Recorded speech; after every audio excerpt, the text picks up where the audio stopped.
बेटी, आपको कुछ नहीं होगा। मैं अभी आपको निकाल लूंगी। मैं निकाल लूंगी आपको। आप घबराओ नहीं बेटा। वो पूरा जोर लगाकर घर की बड़ी लकड़ियों को उठाने की कोशिश कर रही थी, लेकिन वो उठा नहीं पा रही थी। आखिर कमजोर चिड़िया ये सब कैसे कर सकती थी? लेकिन उसकी ममता उसे बैठने भी तो नहीं दे रही थी। उधर कबूतर भी अपने टूटे घर के पास बैठा हुआ था। उसे तो अपनी पत्नी की आवाज तक भी नहीं आ रही थी। कबूतर बेचारा रो रहा था और सोच रहा था, लूसी, लूसी, अगर सुबह मैंने आपकी बात मान ली होती और हम दोनों नदी पार चले गए होते तो हम इस भूकंप से बच जाते और आप भी मरने से बच जाती। मगर मुझे क्या खबर थी कि ऐसा होगा। ऐसा भूकंप तो पहले कभी नहीं आया, ऐसा पहले कभी भी नहीं हुआ। मिट्ठू तोता ना तो रो रहा था और ना ही कुछ सोच रहा था। वो तो हैरानी से अपने धागों से सजा हुआ टूटा घोंसला जमीन पर पड़ा हुआ देख रहा था। शायद कोई नहीं बचा होगा। जिस जिस पंछी के लकड़ी के पक्के घर होंगे वो भी नहीं बच सकते हैं। जब मेरे घोंसले का ये हाल है, इस भूकंप से तो पक्के घोंसले वाले पंछी कैसे बच सकते हैं? दूर से बुलबुल की भी रोने की आवाज आ रही थी। थोड़ी देर बाद पंछी एक दूसरे के पास आना शुरू हो जाते हैं। सबसे पहले मिट्ठू बुलबुल के पास जाता है। बुलबुल, कुछ ही मिनटों में हमारा जंगल उजड़ गया, सब बर्बाद हो गया, कोई नहीं बचा, सब बर्बाद हो गए। मिट्ठू, मिट्ठू, मेरा अंडा घोंसले से गिरकर टूट गया। मैंने अपनी अंडी को बचाने की बहुत कोशिश की मैंने, मगर मैं उसे नहीं बचा पाई मिट्ठू। बुलबुल, ना जाने दूसरे पक्षी किस हाल में होंगे। चलो हम चलकर उनकी मदद करते हैं। बुलबुल और तोता कबूतर के पास आते हैं। कबूतर भाई, तुम्हें कोई चोट तो नहीं आई? मुझे चोट आ जाती, मैं मर जाता, मगर मेरी लूसी न मरती। तो क्या लूसी बहन इस घर के नीचे दबी हुई है? हाँ, वो तो बोल भी नहीं रही। मैं कान लगा लगा कर देख रहा हूँ, मगर उसकी कोई भी आवाज सुनाई नहीं दे रही। सब मिलकर बड़ी लकड़ियाँ उठाओ, जल्दी करो, हमारे पास समय नहीं है। फिर सब मिलकर घर की लकड़ियाँ हटाते हैं और बुलबुल जैसे ही दरवाजे की लकड़ी को हटाकर दूसरी तरफ रखती है तो लूसी कबूतरी खून से भीगी हुई जमीन पर पड़ी हुई थी और उसकी सांसें भी रुक चुकी थी और लूसी के अंदर अब तो खून की एक भी बूंद तक भी नहीं थी। लूसी, लूसी मेरी जान, आप मुझे छोड़कर क्यों चली गई? हमने वादा किया था कि हम साथ रहेंगे, साथ जिएंगे और साथ ही मरेंगे। बोलो लूसी, मुझसे बात करो लूसी। तोता कबूतर के कंधे पर अपना पंख रखकर उसे हौसला देता है।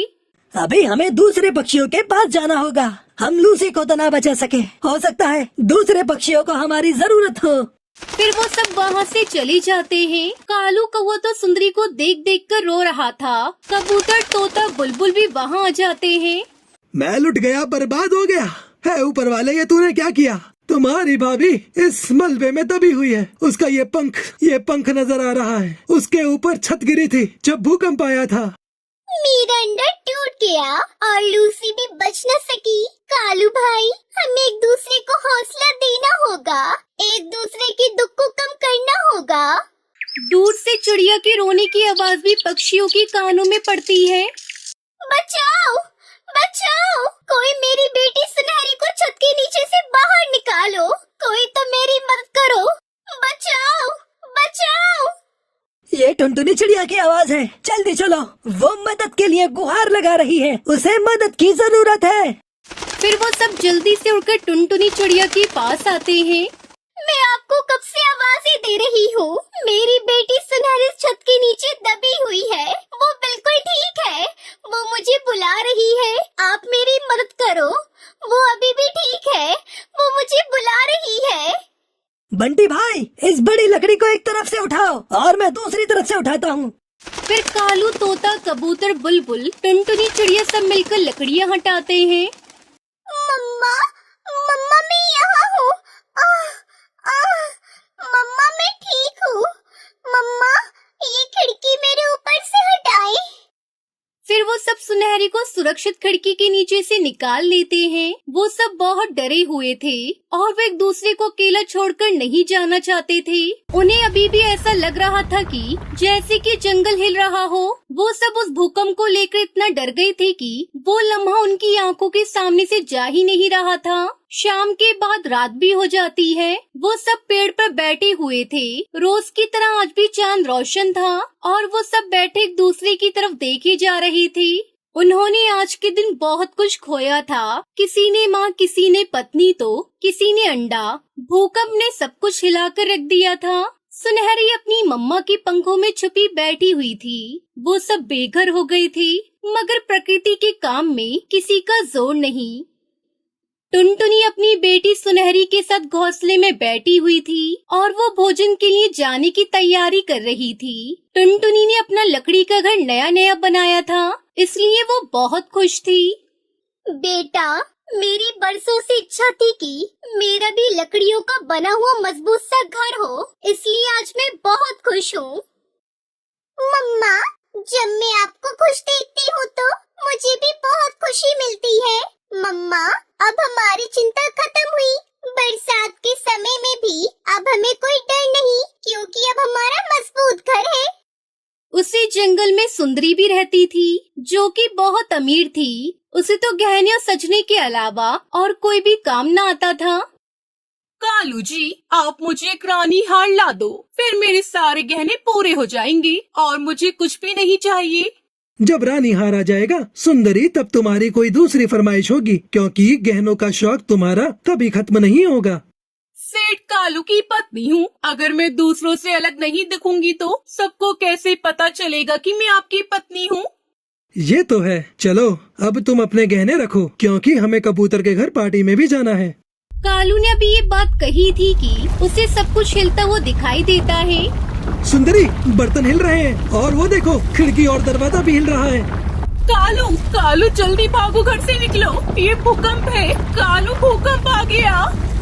उससे पहले वो घर से निकलते की एक जोर की गूंज आती है और उनके घर की छत गिरती है। हर तरफ शोर था, चारों तरफ से बचाव बचाव की आवाजें आ रही थी। सुंदरी और कालू तो अपने घर के नीचे दबे हुए थे। टुनटुनी चिड़िया का नया घर भी टूट गया था और उसकी बेटी घर के नीचे दबी हुई थी और वो अपनी माँ को आवाजें दे रही थी।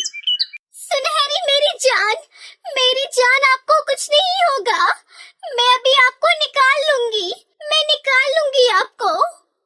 वो पूरा जोर लगाकर घर की बड़ी लकड़ियों को उठाने की कोशिश कर रही थी, लेकिन वो उन्हें उठा नहीं पा रही थी। आखिर कमजोर चिड़िया ये सब कैसे कर सकती थी, लेकिन उसकी ममता उसे बैठने भी तो नहीं दे रही थी। उधर कबूतर भी अपने टूटे घर के पास बैठा हुआ था। उसे तो अपनी पत्नी की आवाज तक भी नहीं आ रही थी। बंटी कबूतर बेचारा रो रहा था और सोच रहा था, लूसी, लूसी, अगर सुबह मैंने आपकी बात मान ली होती और हम दोनों नदी पार चले गए होते तो हम इस भूकंप से बच जाते और आप भी मरने से बच जाती।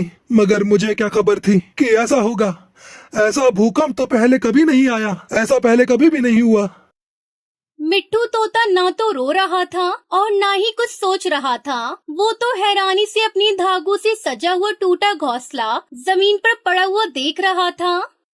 शायद कोई नहीं बचा होगा। जिस जिस पंछी के लकड़ी के पक्के घर होंगे वो भी नहीं बच सकते हैं। जब मेरे घोंसले का ये हाल है, इस भूकंप से तो पक्के घोंसले वाले पंछी कैसे बच सकते हैं।